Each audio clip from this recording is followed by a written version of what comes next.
You are receiving the Medal of Freedom from President Obama. Do you have a message for him?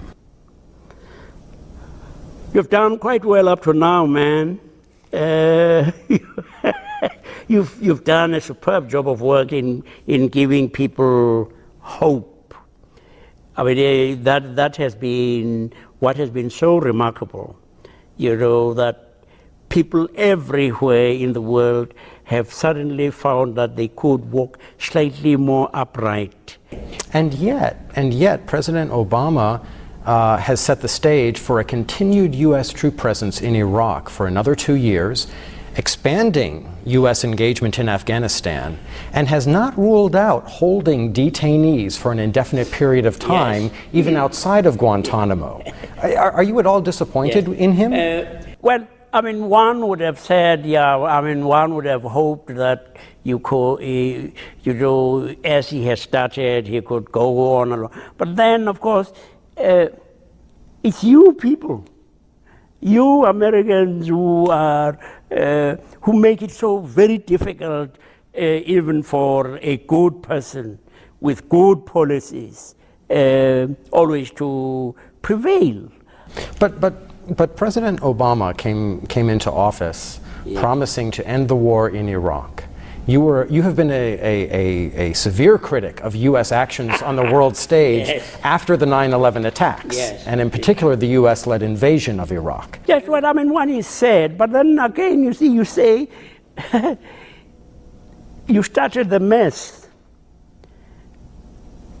Clear it up, because I mean, if you walk out of Iraq now, having destroyed so much of its infrastructure.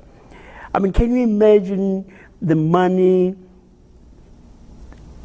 that you have spent on the war, which is destructive?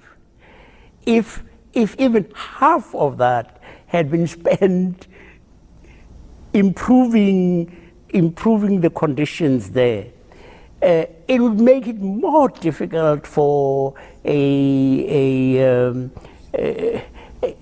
dictator to arise, you know. You led a truth commission in South Africa. Yep. There are those who are calling for a truth commission in the United States to investigate America's prosecution of the war on terror. What are your thoughts?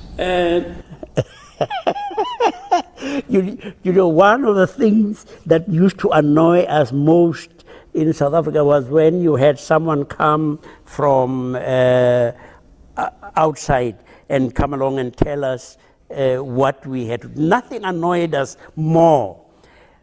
But having said that, I hope it wouldn't be the only thing that you would have on the agenda of your Truth and Reconciliation Commission.